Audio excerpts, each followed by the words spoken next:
name is John Schoonbee. I'm a medical doctor.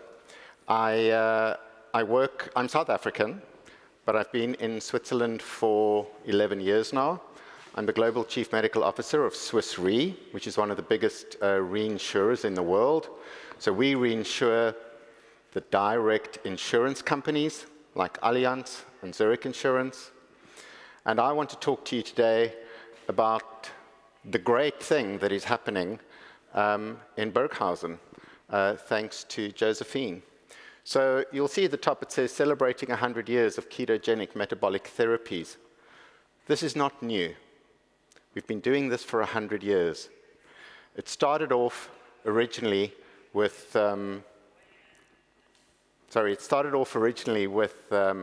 epilepsy in children, intractable epilepsy that couldn't be treated. And very successfully, these children managed to stop the epilepsy and epileptic fits through this keto metabolic therapy. So to begin with, a little bit of bad news, and that's the tidal wave of non-communicable diseases. So what is a non-communicable disease? I'll talk about that in the next slide, but we really have a forest fire of health catastrophe out there. We've got non-communicable diseases that are overwhelming our health systems. COVID, of course, came along and made things a whole lot worse, particularly for those with non-communicable diseases, and healthcare costs are becoming unaffordable. So what is an NCD?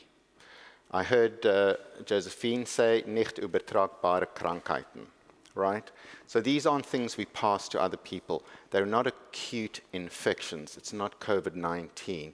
It's a group of conditions, right, that are cause long-term health consequences, and that's important because it's long-term, right?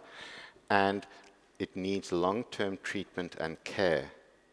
A lot of people also call them chronic. They are chronic. They're with you forever, right? That's what the paradigm says, that these diseases are with you forever.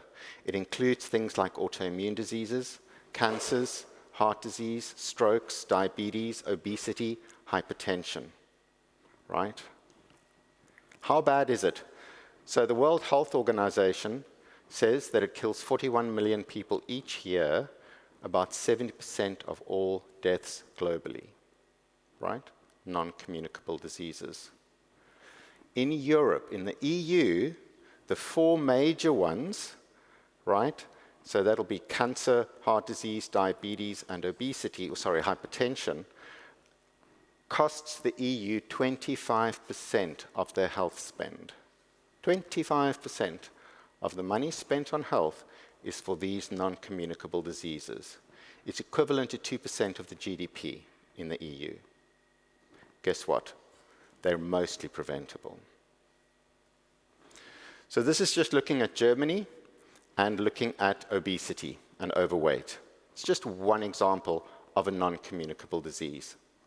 And you can see there for all adults, more than half of all adults are overweight or obese.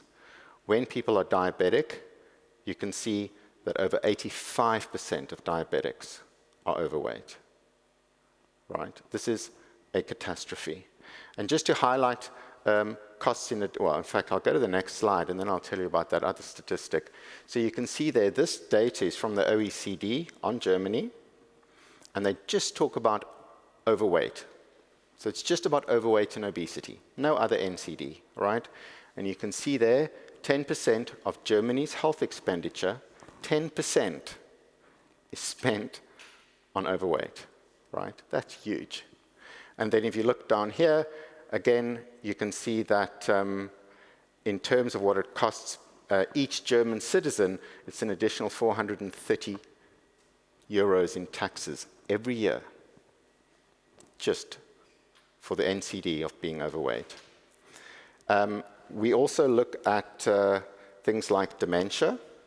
Dementia is another NCD, and in 2019, dementia cost the world about $250 billion. They reckon by 2050, dementia is going to cost the world over $1.6 trillion. Again, that's just one NCD, right? It is a catastrophe, and we need to do something about it. And then, of course, NCDs have been getting worse and worse and worse over the last decades. And then, right, in 2020, we got COVID. And who were the people that had the most severe COVID, that were hospitalized more, that were more likely to die? People with cancer, people with diabetes, people with hypertension, people who are overweight. People with non-communicable diseases are at far higher risk with a pandemic like COVID. And of course, everyone tells us COVID's not the last pandemic. So more pandemics are coming. How can we protect the world? We can reduce the NCD load, right? So you can see down here, people with metabolic syndrome had an increased risk of 77% for hospitalization, 50% for ICU admission, and 81% for death. So what causes non-communicable diseases? And people say it's the modern lifestyle. They're right, but we need to focus on what part of the modern lifestyle.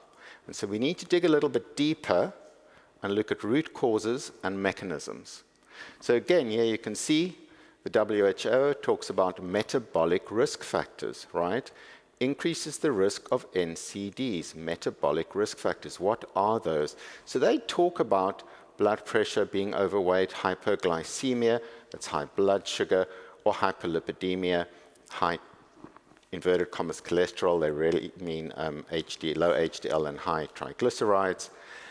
And when we look at this, again, these are really the consequences of something. And we're going to quickly look at the consequence, and that is something called metabolic syndrome, right?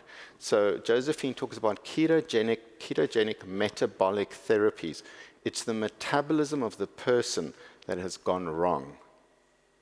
And the metabolism is the insulin metabolism. This metabolic syndrome got described in 1988. It's been changed a few times, but really they talk about the very same things that the WHO talk about.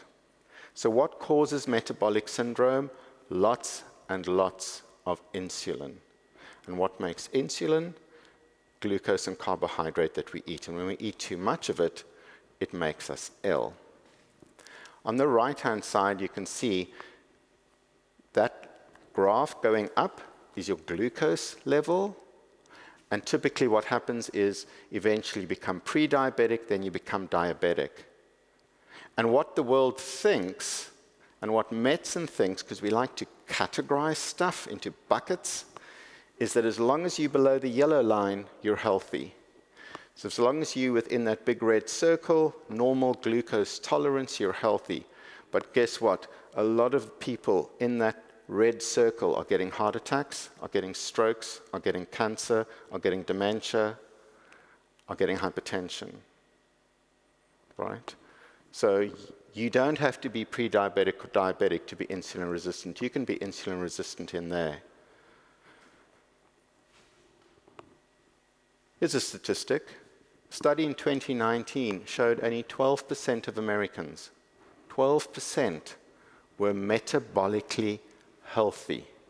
88% of American adults are metabolically unhealthy. That's how bad it is. And of course, we tend to use the Americans because their metabolic health is extremely poor.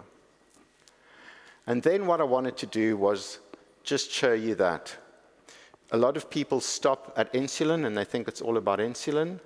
But when you start digging even deeper and you start talking to the experts, some of which we have here today, and you realize what are the pathways, what's happening in the actual cells, it's all about that little thing. And that's called a mitochondria. That's like a little energy engine inside every single cell. That is what makes energy in your cells. And when you are insulin resistant, that starts breaking and starts not functioning properly. So the respiration or the breathing in your cells becomes faulty. And when that happens, it can affect all these diseases. And we're going to see some examples today of people talking about their experiences.